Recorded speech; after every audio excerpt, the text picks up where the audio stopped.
una chica farfán, siempre Pablo. Yo vivo acá ya un muy buen tiempo y he estado mucho relacionado con la comunidad de AWS, específicamente en lo que es AWS User Group. Y quisiera primero, antes de empezar la charla que yo tengo, están viendo los speakers, es presentarles de qué es la comunidad, porque hay muchas comunidades dentro del equipo. Está GTD, próximamente va a estar Cloud Native dentro de la equipa. Incluso ya, perdón, tuvieron un evento hace como 2 o 3 semanas. Entonces, hay bastantes comunidades acá. Bueno, PageMaker también es otra. Y ¿por qué no están aquí también? Es un gran lugar donde se puede florecer la capacidad profesional y usted es un gran ejemplo de eso. Entonces, quisiera expresarles un poco, presentarles principalmente de qué es. ¿Qué es un AWS User Group? Un AWS User Group es una comunidad, obviamente dirigida por la comunidad, y que reúne a personas.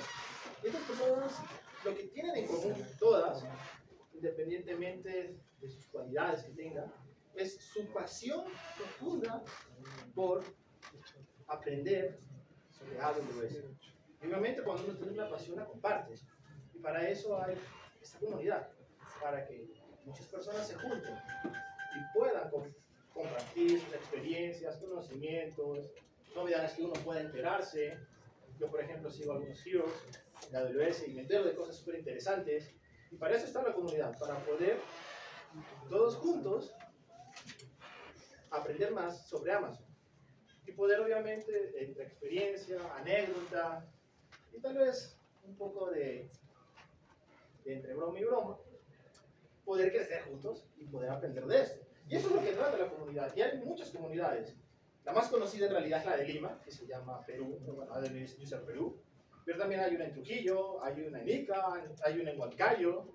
Entonces, hay muchas comunidades dentro de Perú con relación a AWS User Group. Entonces, ya sabiendo lo que somos, pues, ¿qué cosas hacemos como User Group? Porque obviamente tenemos que hacer actividades. Entonces, hay diferentes tipos de actividades. La primera, por ejemplo, es esta.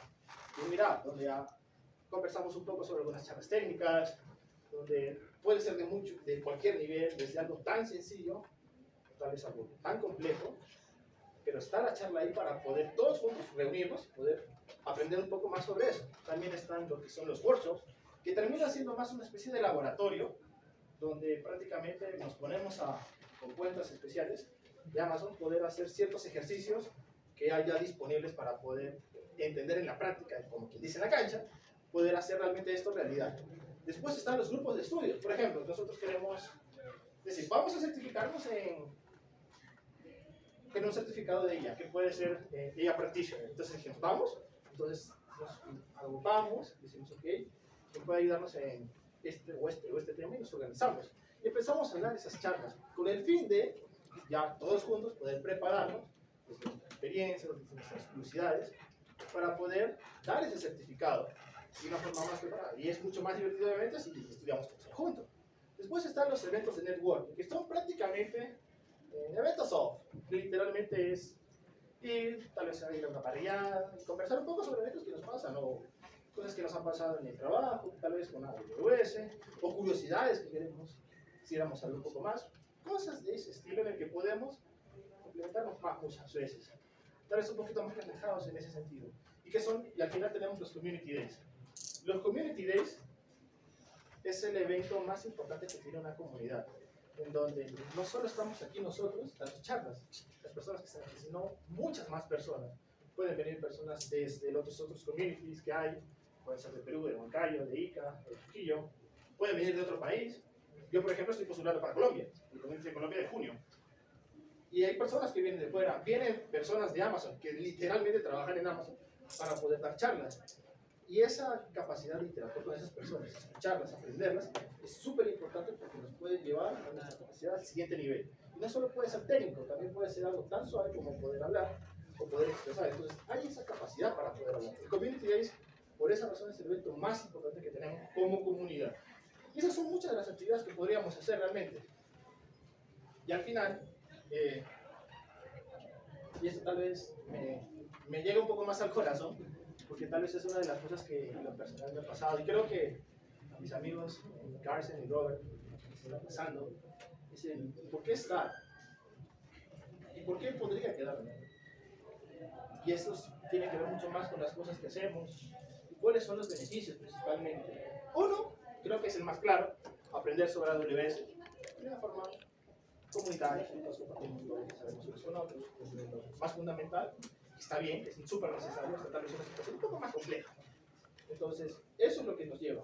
Conocer más personas, podrías estar en un evento y conocer a un ingeniero de software de Amazon, o un solution architect de Amazon, conocer también, por ejemplo, al vicepresidente, que está ahí de Amazon también, conocer personas de aquí de la comunidad que hace también, y que podríamos a través de ellos poder extender más, por ejemplo, oportunidades laborales, o mentorías, o pedir ayuda para una consulta. Entonces, tener esa capacidad de networking es importante, y la comunidad nos da esa oportunidad. Y gracias a eso podremos colaborar tal vez en oportunidades que tengamos, iniciativas que podamos presentar, para poder demostrar de lo que somos capaces, que al final puede terminar siendo una experiencia para poner en el currículum. Decir, yo hice esto y esta forma. Entonces, hay la oportunidad de poder colaborar. Y al final, que es lo más importante que siempre pasa en todo momento, es simplemente la diversión de poder hacerlo. Se pasa mejor cuando podemos todos juntos poder disfrutar, aprender juntos en este proceso. Y eso es lo que hacemos como comunidad, principalmente. ¿Ves? Por ejemplo, en esta foto hay alguien que literalmente se vistió de unicornio. Y eso fue un evento oficial del Community Day. Entonces, podemos hacerlo. Por eso me hace recordar un poco que también eventualmente tendré que invitar. Pero bueno, ya después hablaremos sobre los anuncios, eso ya es un poquito más al final de la charla. Pero vamos a empezar ya con la charla en sí misma. Entonces, empezaré yo soy el primer ponente. Yo actualmente trabajo como ingeniero de datos y también un poco de soluciones en una empresa en el Ecuador llamada Trade, tiene una e-commerce, parte de una consultoría en realidad. Y lo que vengo a hablarles de hoy es un tema que ha florecido mucho con el tema de la IA y el LLM, que ha sido lo que es ingeniería de datos, y en cierta parte también arquitectura de datos. Y esto lo digo ¿por qué? Porque hay que entender un poco los principios que rigen a estos dos roles laborales y que la empresa al final tiene. Entonces voy a hablar un poco mucho más desde mi experiencia personal, porque yo ya he tenido la oportunidad de formar equipos, literalmente de ingeniería de datos, poder ser líder técnico, o sea, liderar los mismos equipos para poder hacerlo. Y obviamente conversar mucho con negocio y solicitudes del mismo negocio. Y siempre hay como las perlitas, esos elementos que nos pueden ayudar a hacer que el trabajo sea súper fácil. Y literalmente eso es lo que les vengo a compartir el día de hoy. Y obviamente basándonos en algunos criterios con AWS para poder abordar ese tema. Entonces, primero hay que entender un poco el rol para poder, porque tenemos que contextualizar, obviamente. Para ello, primero tenemos que saber qué es un ingeniero de datos. Siendo muy burdo, son los dos puntos de la definición de IA. Es algo que prácticamente no hay información desde una base de datos o desde una fuente de datos hacia otro lugar. Punto y seco. Eso es lo que podría ser. Y eso podría ser porque ingeniero de datos. Perdón, porque ingeniero de software, en realidad. Pero, acá hay una característica más.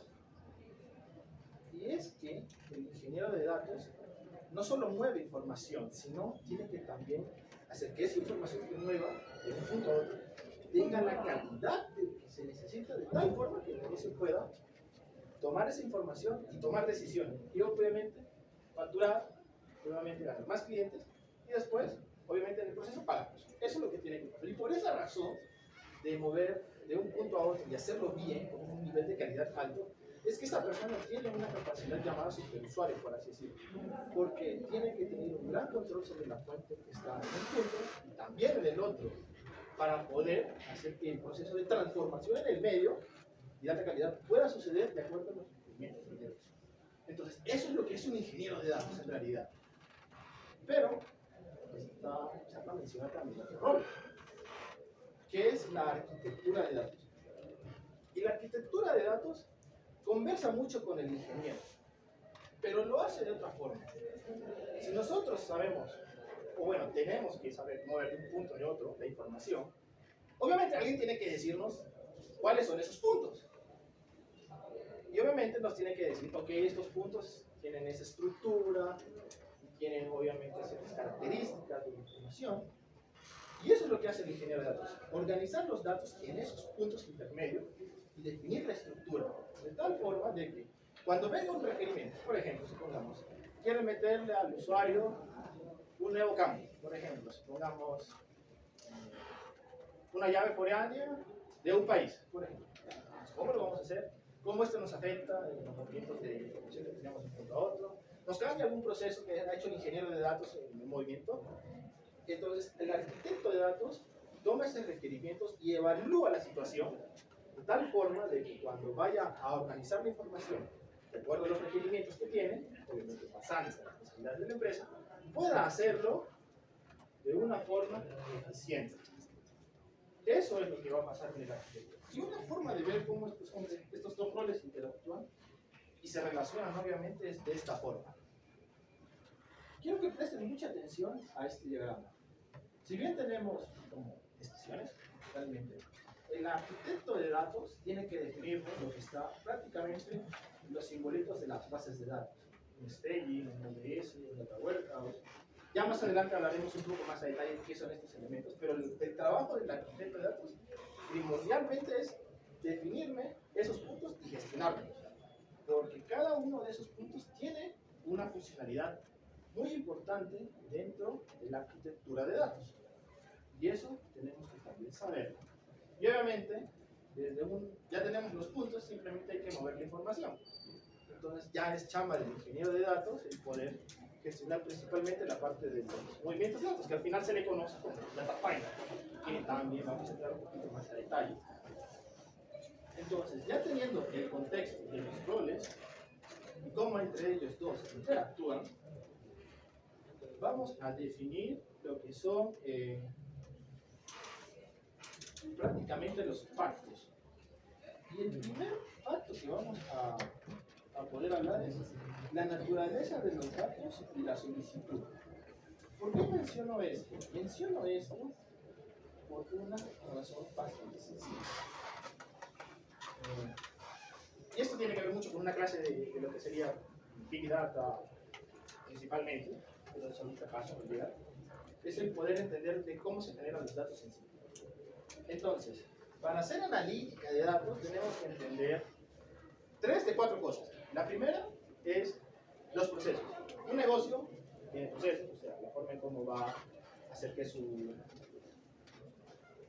información sea generada para poder así operar. Después están las personas, las que obviamente deben de conocer el proceso y obviamente forman en equipo porque cada uno tiene una responsabilidad diferente y tienen que hacer esos procesos literalmente para ejecutarlos. Y obviamente en el medio, el que va a facilitar todo es la tecnología.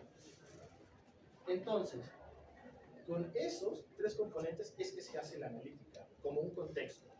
¿Por qué necesitamos eso? Porque si no tenemos esta información, no sabríamos ciertas cosas que podrían pasar en el negocio y que cuando nos llegue una solicitud tengamos que abordar. Entonces, ya con ello, la naturaleza de los datos en la solicitud, en lo que sería, ya se divide un poco más, pero también tiene una relación con lo que hemos mencionado anteriormente. Yo solo voy a mencionar 3 aspectos muy importantes que puede tener una solicitud y que se relacionan mucho con los puntos anteriores. La primera es la necesidad del negocio de actuar. Una solicitud, para ser analítica, generalmente viene por el hecho de que el negocio necesita algo para poder actuar y empezar a poder literalmente generar dinero o poder operar mucho mejor. Es bastante diverso la razón por la que quiera tener, pero siempre va a pedir algo porque necesita algo, y eso es después llevarlo a la acción. Lo segundo es la disponibilidad de la data en sí misma. Ok, entonces yo sé que necesito actuar, pero ¿qué información necesito yo para poder saber actuar? Entonces, obviamente una solicitud te va a venir con ciertos detalles para poder saber qué información necesito para poder actuar.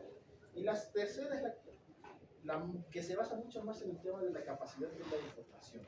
¿Y qué me refiero? Porque esto puede ser un poco más complejo. Ponerlo desde un punto mucho más sencillo es la capacidad de la misma persona para interactuar con los datos para poder hacer una acción en específico. Gracias a LLM, eso se ha vuelto mucho más fácil. Simplemente agarramos, escribimos en lenguaje natural lo que necesitemos y a través de mecanismos como RAG podemos sacar la información, más un preentrenamiento, personalización del modelo y ¡pum! Tenemos la información que realmente necesitamos. Ese nivel de interacción es muy suave, es muy natural y ha hecho de que disponibilizar los datos sea una cosa muy interesante ahora. Porque podemos hacerlo por la voz, podemos hacerlo por texto, podemos hacerlo de forma más programática, si es necesario. Entonces, solo son formas de poder sacar la información para actuar. Y eso es lo que va a terminar siendo la solicitud en un nivel muy macro. Pero al final, todos estos puntos tenemos que llevarlos a una fuente, a un nivel mucho más técnico. Tenemos que prácticamente proyectarlos a ese nivel. Y viene lo que ya conocemos de toda la vida, si es que han llevado cursos de Big Data, que son las famosas Bs, o bueno, Vs de Big Data, que generalmente es volumen, velocidad, variedad. A mí me gusta sumarle dos más como por lo menos básicas, porque en la era de la inteligencia artificial ya podemos usar a un gran nivel lo que son videos, audios, textos, mucho más fácilmente ahora. Entonces tenemos esas dos más, que son prácticamente valor y variedad. Y gracias a eso es que podemos literalmente llevar toda esta información de la solicitud, obviamente, y lo que necesitamos a nivel de estas veces. Todo, literalmente toda la solicitud puede analizarse con estas veces. Terminará siendo lo que nos va a ayudar para poder hacer prácticamente la parte técnica que vamos a tener que realizar. Y siempre hay que tener un poco de cuidado, siempre lo menciono, con las B, porque las Bs no, tienen una relación obviamente con el tema de Big Data, pero definir qué es Big en Data es todo un tema. Algunas personas han propuesto un marco de trabajo diciendo de que Big, pasados los gigabytes, ya se considera Big. Hay otros que lo consideran ya a partir de tera. Entonces es muy volátil la situación en la que podemos decir que Big es realmente Big para una empresa. Porque de acuerdo a la solicitud que nos vaya a llegar de la naturaleza de los datos, es de que vamos a decir que realmente es un caso de Big Data o no. Y eso nos va a ayudar a determinar incluso las herramientas que vamos a utilizar y que vamos a ver más posteriormente. Entonces, ya sabiendo todo esto, teniendo ya un poco más de cómo la empresa actúa, los elementos de la interacción, vamos como ingenieros de datos y arquitectos de datos, generalmente tenemos ciertas situaciones, algo que es pan nuestro de cada día, literalmente, y ahí solo menciono algunas, las más complejas podríamos llamar que son de optimización, y después temas de integraciones de datos, que también es otro tema, pero son situaciones que cada día enfrentamos y que se basan, o prácticamente son solo más especificaciones de lo que ya hemos visto anteriormente, porque prácticamente por cada uno vamos a abordarlo de una manera diferente. Y eso se va a ver reflejado en nuestras actividades con el sistema. Entonces, ya teniendo la idea de las naturalezas, de las actividades que hacemos como ingenieros de datos, y obviamente también cómo la empresa interactúa y genera solicitudes, podemos en una forma súper resumida poder contextualizar una situación con el sistema. Y podríamos llevarlo a un nivel muy técnico, que es prácticamente la fuente de datos, que vamos a ver cómo lo vamos a usar la información, el almacenamiento, el tipo de actividades que un sistema de almacenamiento va a tener, y obviamente la organización, la forma en cómo interactúa con prácticamente un sistema con el usuario, pero también el sistema para poder llegar a tener toda la información que tiene. Entonces, ya con eso podemos empezar a ver un ejemplo. Y aquí menciono solo una situación, que es por ejemplo la gestión de información. Supongamos de que hay un nuevo equipo, Customer Experience, en el que prácticamente ellos dicen que queremos una nueva información. Y prácticamente eso es un componente que está, que está en la parte amarilla, que se llama data mart, que lo vemos más adelante, pero que para ello necesita cierta información disponible en data warehouse. Entonces, esa es una situación súper común en lo que es disponibilidad de información, gestión de información. A través de una fuente, disponibilizar la información que el equipo necesita para poder utilizar. Y obviamente hay, lo que les dije, 2 puntos y un pipeline, que es prácticamente lo que hace el ingeniero de datos y que ya debió haber garantizado el arquitecto de datos. Otra situación puede ser la integración de una nueva fuente de datos, porque puede ser de que esa información necesite ser disponibilizada para que más adelante el equipo, por ejemplo, el mismo equipo de Customer Experience, necesite para poder analizar más el comportamiento de los usuarios, por ejemplo, información externa de las noticias para poder decir que puede haber un retraso en algún tipo de operación en un país en específico. Es una situación súper normal cuando hacemos, por ejemplo, negocios de tipo B2B. Entonces, poder tener esa información disponible en la arquitectura es importante. Es una situación normal y común. Ya con eso, después de ver el ejemplo en sí mismo, de todo lo que hemos hablado, el poder entender la naturaleza de los datos es importante, pero saber cómo dejarlo, el entorno, es también importante. Y esto, porque obviamente no vamos a estar tal vez toda la vida en la misma empresa, ¿no? Bravo, mis respetos para ese tipo de personas, pero es muy difícil a veces quedarse tal vez 15 años en un rol dentro de una misma empresa. Tal vez un poco más complicado hoy en día. Pero el saber de la naturaleza y después comentarla, obviamente a través de documentación, es lo que define el que venga, vaya a sufrir o vaya a, prácticamente si los ve, a darles un beso, para poder hacer de que su trabajo sea más sencillo. A mí me ha tocado horriblemente ver arquitecturas que no tienen nada de documentación, que los nombres no son nada intuitivos y que el equipo que te lo da no tiene ni menos idea de lo que tú tienes. Entonces, es complicada la situación, pero hay equipos. Acto número 2, que es el conocer los componentes y las herramientas. Y aquí ya entramos un poco más en lo que es AWS y lo que es arquitectura de datos. ¿Por qué digo esto? Porque este rol es un poco más para el rol de arquitectura que para el ingeniero en sí. Porque de acuerdo a la naturaleza de un componente, y de acuerdo obviamente a lo que se ve acá, es que se crea ese componente. Entonces, la ingeniería de datos, por lo menos, viene desde sus inicios cuando empiezan las bases de datos. Estamos hablando de tal vez de los años 70. Y ha habido todo un desarrollo, ha habido componentes específicos que se han armado, que tal vez algunos ya conozcan ustedes, tal vez algunos otros no. Y hoy día vamos a hablar de ello. Porque si no sabemos los componentes, en la arquitectura literalmente no sabemos en dónde estamos parados. Y no importa lo que hagamos, no vamos a poder saber cómo realmente poder mover información de un punto a otro con lo que se necesita. Entonces, con esto en mente, hay que recordar un elemento esencial, un principio realmente. Lo primero es que la aplicación va primero. Y con aplicación me refiero a lo que es el componente desde un punto de diseño, literalmente. Y después viene la implementación técnica concreta, ya vimos en la base de datos, que prácticamente son las herramientas en sí, para lograr ello.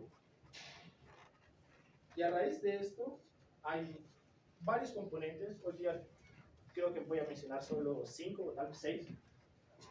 Y el primero es el Data Lake, que es súper conocido, que prácticamente es un espacio de almacenamiento para poder guardar información de cualquier tipo de datos, videos, audios, imágenes, logs, información de una base de datos, porque ahora tenemos conceptos de table format, que es UDI, data label, cosas de ese estilo para poder hacer bueno, operaciones transaccionales, como si hubiéramos sido una base de datos. Y a raíz de eso hay varios servicios que pueden ayudarnos. El más popular siempre ha sido S3, por el hecho de que puedes literalmente meter cualquier tipo de información ahí, porque es un tipo de que lo permite. Pero también hay otras opciones para poder implementar lo que sería un data lake. Obviamente con algunas personalizaciones más, lo que sería el FS, para poder, obviamente, utilizar procesos Lambda, compartir la información con S2, y obviamente un nivel mucho más de mayor rendimiento y alta escalabilidad, que es FSX, para poder hacerlo. Entonces, el punto principal es el poder saber que un data lake simplemente es un almacenamiento donde puedo almacenar cualquier tipo de información. Punto. Y ya ese es el principio, bueno, la aplicación. Ya la herramienta viene a ser todas las que les estoy mostrando. Y en el caso del data lake, hay ciertas cosas que tenemos que tener en cuenta para poder medir. Dado de que un data lake no tiene una estructura en sí mismo, temas como por ejemplo la estructuración de la organización de la información, los mecanismos de seguridad para poder acceder a la información de un punto a otro son muy importantes en los data lakes para poder literalmente operar. Lo otro es un data warehouse.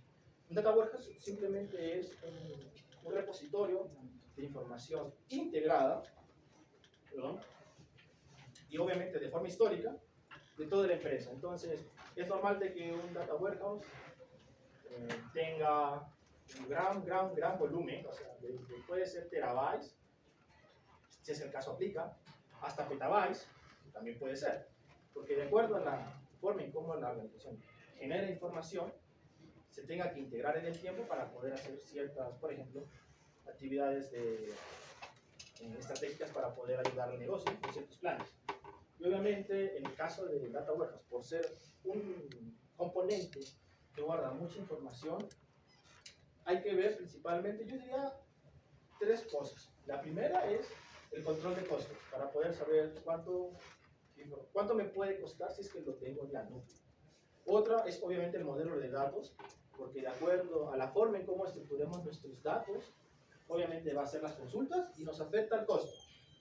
Y lo tercero es la infraestructura, la forma en cómo escala, la forma en temas de recovery, la forma en cómo puede integrarse con otros elementos, son partes de la capacidad de infraestructura que va a tener el componente para poder hacerlo. El más popular siempre ha sido Redshift, porque literalmente gestiona petabytes para poder hacerlo, pero de acuerdo, y regresamos otra vez a las Bs de Big Data, de acuerdo al volumen puede ser de que un Redshift sea muy caro, literalmente. Y tal vez tengamos que pasar a algo un poco más bajo, que tal vez puede ser una Aurora o un RDS. Al final, recordemos, el principio es este. Primero la aplicación, que es un data warehouse, que prácticamente es información integrada histórica, y después la herramienta, que en este caso pues es RDS o Aurora. Ya con ese componente tenemos lo que son los pipelines, lo que hace el ingeniero de datos, y es prácticamente mover y transformar los datos de un almacenamiento a otro, como podría ser un data warehouse a un data lake, o viceversa, también pues, es posible. Y lo que más nos importa es el poder, en este caso, en el mundo cloud hablando específicamente, es el modelo de costos, porque puede ser de que el modelo de costos entre uno y otro sea muy diferente, la capacidad de poder plasmar la lógica de negocios, o sea, prácticamente la capacidad de programar sobre ello, y la capacidad de gestionar la infraestructura que hay, porque es muy diferente gestionar obviamente un contenedor a lo que sería una función, que simplemente agarras, escribes tu código y le envías y ya está. Entonces, obviamente para lo que puede ser un data pipeline, hay 4 componentes.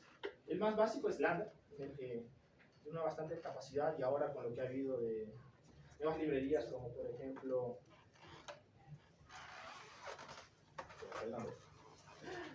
terrible, PyArrow por ejemplo,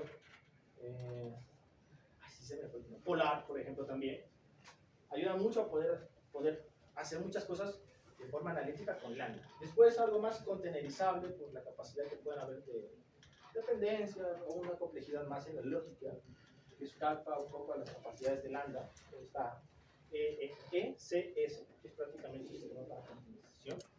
Y después ya tenemos un lado mucho más de tipo cluster, que son prácticamente Glue y MR, donde hay la capacidad de poder más personalización, más poder poner paquetes, la simplificación de la infraestructura. Entonces, entre esos servicios podemos hacer prácticamente un pipeline. Ahí. Lo otro son los data marts. Un data mart simplemente es un almacenamiento de datos ya procesados, obviamente, con lógica de negocio, con el único y sencillo fin de hacer inteligencia de negocio. Eso es todo. Obviamente puede basarse solo en un proceso o en un grupo de procesos que tienen muchas cosas en común en un tema. Y obviamente se parece mucho a lo que vimos en el Data Warehouse. Prácticamente son los mismos servicios y las mismas características en realidad, porque llegamos a tener prácticamente la misma redundancia. Después está el componente más olvidado de todos, que es el Operational Data Store, que es el ODS, que es un componente integrado, literalmente, y con este componente integrado tenemos la capacidad de hacer operaciones más tácticas en realidad, porque la información, si bien ya no es histórica, o sea, ya no almacenamos bastante información de años, sino tal vez un poquito menos, tal vez 1 o 2 años, de acuerdo a lo que el negocio necesite. Podemos tener esa capacidad de poder hacer un punto, la capacidad analítica en sí misma, de poder responder ciertas curiosidades de negocio que tenga, de una forma muy rápida, pero también tenemos la capacidad transaccional de poder rápidamente recibir cambios desde la fuente para poder plasmarlo de tal forma de que podamos tener esa disponibilidad y supongamos de que alguien necesita información rápidamente y de corto alcance, uno de es la respuesta literalmente para eso. Y eso es parte de la arquitectura de datos en sí. Al final yo diría que está el staging layer, que ese es otro componente, que es más un componente de apoyo. El objetivo al final es el poder ayudar a los pipelines a hacer más rápido su trabajo.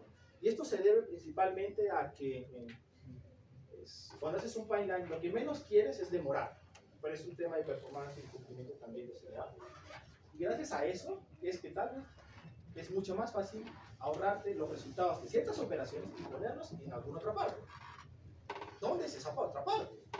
Los staging layers son ese componente que te responde, que al poder ya tener una lógica de prácticamente de actualización de la información detectada, pueden hacer ello. Entonces, puede hacerse de muchas formas. DynamoDB es lo más popular, por lo menos he visto también S3 para poder hacer un staging layer. Y ya si quisiéramos un tema de performance más, MemoryDB es un servicio para poder hacer base de datos, pero utilizando memoria, o sea, memoria RAM en sí mismo, nos ayudaría un montón para poder hacerlo. Entonces, ya teniendo este universo de componentes dentro de la arquitectura de datos que el arquitecto disponibiliza y que el ingeniero tiene que saber para mover la información de un punto a otro, la pregunta está, ok, yo ya sé que necesito, por ejemplo, para la solicitud que me han dado, necesito hacer un data warehouse. Ya, listo, vamos a hacer un data warehouse. Entonces, ¿cuál herramienta escojo? ¿Cuál es el criterio? Entonces, obviamente, voy a la solicitud inicial y reviso, obviamente, la naturaleza de los datos, y obviamente con los requerimientos de la solicitud inicial.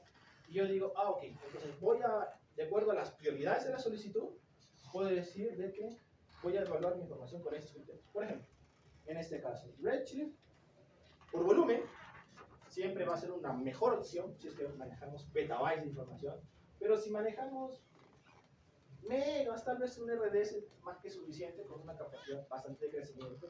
Y si ya manejamos un poquito algo más pesado, podríamos, por ejemplo, ir a una Aurora. Entonces, eso podría ser un criterio para poder evaluarlo, pero no siempre es solo un criterio, son varios. Y por eso hay un orden en lo que son las prioridades para decir qué herramienta puede ir utilizar o no. Entonces, después el tema de infraestructura.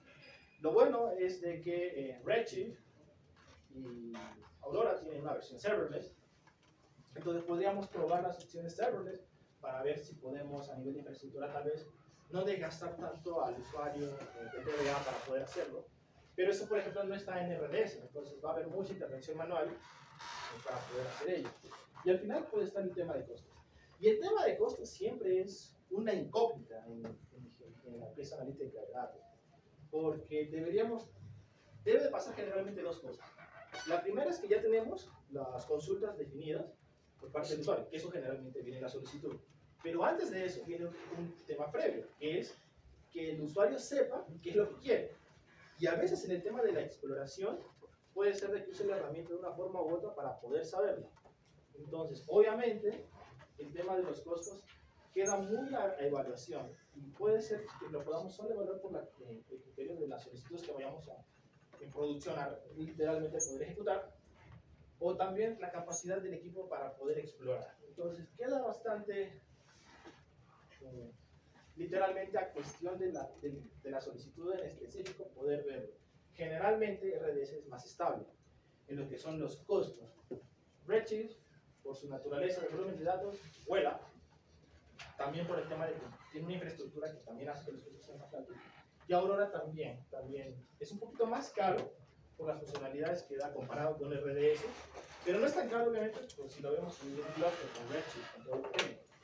Entonces, tengamos eso en la mente de que las solicitudes nos ayudan a definir los componentes, pero tenemos que evaluar cómo el componente responde realmente a lo que necesita el negocio.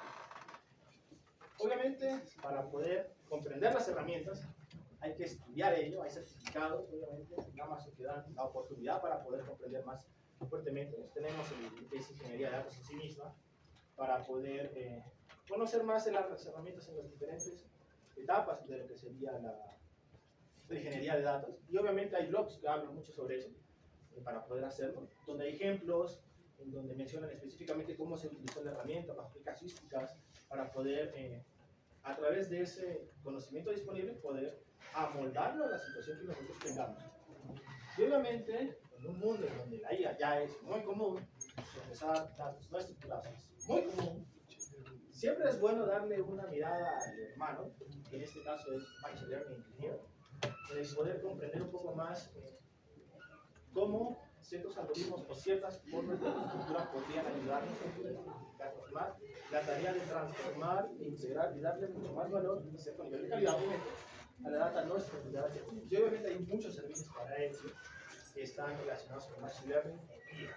Entonces, en esta era moderna prácticamente no es justificable no saber cómo gestionar, transformar lo que son estructuras de datos no estructurados en sí mismos.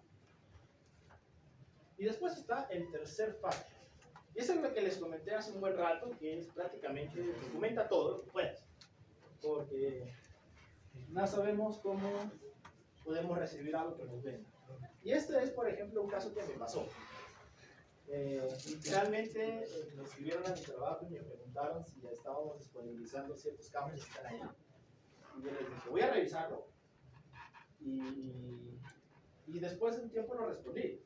Pero quiero que se fijen en el tiempo que hubo. O sea, yo después de recibir una solicitud, en ese momento estaba haciendo una reunión, en ese momento, prácticamente me demoré casi 20 minutos en darle esa información. Que si esa persona hubiera tenido el documento ya de linaje de datos, por ejemplo, él ya hubiera sabido de todo lo que la información se está utilizando para poder generarla. Entonces él solito hubiera respondido a su propia consulta. Entonces, generar documentos, gestionar documentos en realidad es muy necesario, digamos, podría ser fácil. Tal vez por la costumbre sea un poco difícil poder acostumbrarnos a ello. Pero es un elemento súper necesario si es que quieren hacer de su vida un poco más sencilla en lo que es ingeniería de datos.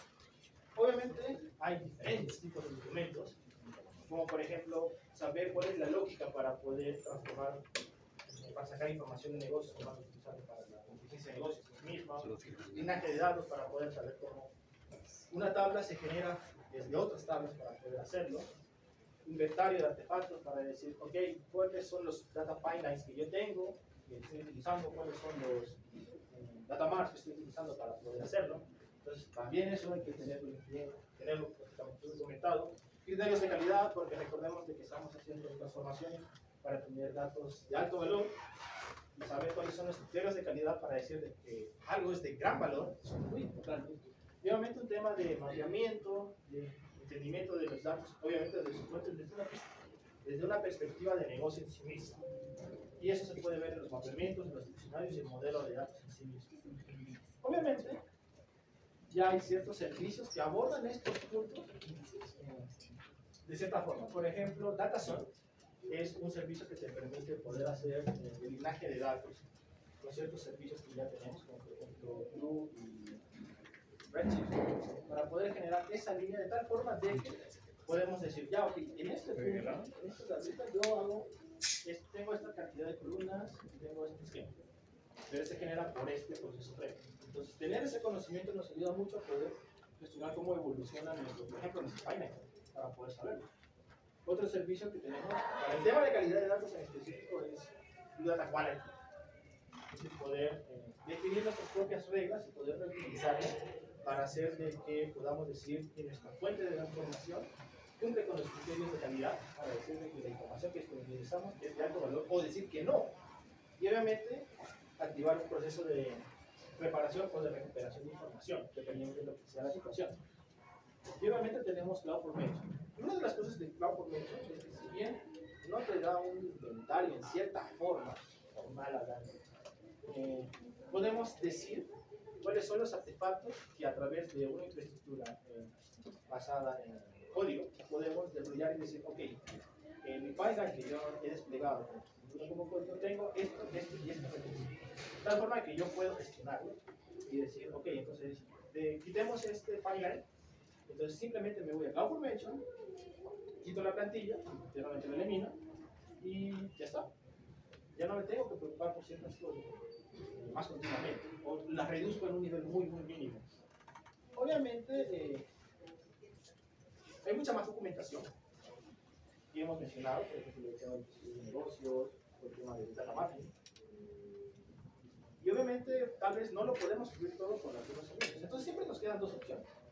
Tenemos el AWS Marketplace, para poder buscar un servicio de Amazon, de tal forma de que ya está disponible para poder literalmente deployarlo en nuestra cuenta, y obviamente de diferentes formas, como puede ser SaaS, nuestro S2, y de tal forma de que podamos disponibilizar este servicio para poder utilizar y gestionar nuestra documentación.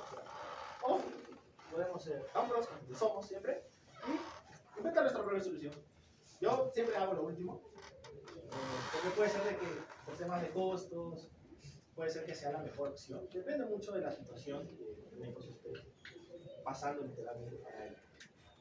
Y ya con todo esto, habiendo realizado lo que es la naturaleza de los datos y las solicitudes, viendo y recordando cuáles son los componentes que un arquitecto de datos, un ingeniero de datos sabe, y obviamente que tenemos que documentar todo. Después de todo esto, esta es la moraleja. Estos tres principios, prácticamente son normas, les van a ayudar a hacer las cosas mucho más sencillas. Van a poder gestionar más rápido solicitudes que tengan, como las que vimos en esa imagen, preguntándonos sobre ciertas columnas a un modelo. Podría ser de que literalmente ya tengamos la capacidad de responder si es que un pipeline está disponible o no. Y también qué componentes están también disponibles para el negocio dentro de la arquitectura para disponibilizarlos y poder que el negocio actúe con esa información ya disponible. Entonces, la vida se hace más simple siempre cuando aplicamos los principios que están asociados al rol. Y lo más curioso es de que estos mismos principios se aplican son idénticos a lo que son ingeniería de software. Entonces, prácticamente es pan nuestro de cada día. Entonces, esa ha sido la charla de hoy. Soy yo, Carlos Giralda, ingeniero de data. He sido PhD, he armado equipos de ingeniería de data. Me gusta compartir en la comunidad. Cuando LinkedIn tenía los ciertos tickets, yo hice mucho de esos. Entonces, tengo una idea de lo que hablo cuando menciono de ingeniería de data. Y eso es todo. Entonces, ahí está mi QR para contactarme. No sé si tengan preguntas, dudas, lamentaciones, quejas. Todo es bienvenido. ¿Alguna pregunta? ¿Algún comentario? Vale. Esto es más lo que respecta, por ejemplo, hay un servicio de AWS que me interesa mucho que sería AWS Lambda. El caso es que, por ejemplo, yo no uso mucho AWS Lambda, lo que más uso, por ejemplo, es Firebase Functions. El problema de esto es que el lenguaje que está priorizado, por así decirlo, está en Node.js. Y yo, por ejemplo, mi stack favorito sería Python. Así que la pregunta que sería, en este caso AWS Lambda, ¿en qué lenguaje se podría, por ejemplo, crear e implementar funciones? Por ejemplo, aparte de Python o Node.js, ¿se puede poner un Sí, hay realmente muchos lenguajes. Está Rust, está Java, por ejemplo, para poder mencionar algunos. Hay muchos más lenguajes, y obviamente con cada una con sus versiones diferentes disponibles. En Python, por ejemplo, solo para mencionar, está la 3.13, 3.12, 3.11. En Node.js está la 21, si mal no me falla, y algunos, creo, 5 menos, si también me falla memoria. Entonces, hay más lenguajes. Sería cuestión de revisar la documentación, pero sí, no solo es Node o Python, sino es Rust, Java para poder hacerlo. Vale. Igual ahí como para complementar, o sea, por ejemplo, ahí justo lo que mencionó Carlos, ¿no? Python, Ruby, Rust, Golang, Node. Ahora, si por ejemplo dices, ¿qué pasa si es que no soporta, por ejemplo, PHP? Tengo alguna aplicación y le quiero mandar a Lambda. Existe una característica que se llama Lambda Containers, donde tú agarras tu contenedor de Docker, no sé si a ustedes les suena el concepto Docker, ok, agarras tu imagen, tu contenedor y lo metes a Lambda. Ya pasaste esa barrera que dijiste de el lenguaje de programación, ¿no? Entonces, por ejemplo, PHP no lo soporta directamente, ¿no? Entonces, agarras tu contenedor, tu aplicación o tu function, la metes como contenedor a tu lambda y ya, corres, ¿no? Entonces, eso sería una buena opción. Igual como lo mencionó Carlos, en la documentación hay bastantes ejemplos de cómo pueden implementar eso, la parte de los lambda containers, o también hacerlo de manera nativa, ¿no? Incluso hay una herramienta, no sé si me pueden ayudar, que es directamente en el IDE, donde tú puedes agarrar, programar, ponte Visual Studio Code, haces tu deploy y ya te preempaqueta todo y te despliega todo en la nube. Entonces, es lo interesante de AWS. Así como lo mencionas tú, de repente hay algunos otros cloud providers que tienen esa limitación, ¿no? En el caso de Amazon, sí es posible. Bueno, eso era Carlos. Está bien, muy bien. Robert. Sí, y en complemento a lo que dijo mi compañero, esa herramienta vendría a ser AWS SAM. Entonces, todo eso nos permite implementar la lógica dentro de un editor de código convencional, sin la necesidad de entrar a la consola, y por detrás se convertiría en funciones lambda que ya están dockerizadas y tú ya lo puedes usar y desplegar en los servicios que tú quieras. Entonces, en cuanto a variedades de herramientas que puedas usar, hay un montón que lo puedes implementar, ¿no? Eso ya sería más que todo un concepto de abstracción que tú puedes aplicar dentro de tu sistema. Eso responde a su pregunta, tío. Excelente. Vale. Gracias por la charla, estuvo bien interesante. En la diapositiva 11 hay una imagen, me parece que son casos de uso. Sí, esos son casos de uso. La imagen en sí. No en cierta forma. Son más una idea conceptual sobre patrones que podríamos utilizar para organizar la información. Entonces recordemos de que tenemos prácticamente pipelines y bases de datos. Entonces, ¿cómo organizamos eso en una arquitectura de estructuras? Solo es una forma didáctica de poder decir cómo organizar. Pero al final terminamos teniendo esos tres elementos: la fuente, la forma en cómo interactúan la pipeline y la organización de los datos en sí mismos, prácticamente el almacenamiento. Eso. ¿Alguna otra más? Yo antes trabajaba en un proyecto en el cual teníamos un data lake. Ya, muchas veces utilizábamos glues para hacer transformaciones, Ya. pero había un crecimiento de costos. Entonces nos decían que solo pasemos a lambda y ya los costos bajaban. Sí. Lo que me acaba de preguntar es por qué se hacía eso y cuál era diferente glue y lambda. Y por qué es que existían esos dos servicios y al final costaba uno menos y hacían lo mismo. Ya, hay que entender la naturaleza de glue y de lambda. Solo voy a mencionar dos: costos y capacidad de procesamiento. Literalmente un lambda es solo código que, llamémosle así, es contenerizado, disponible para ejecutar. Punto. Eso es muy abajo nivel.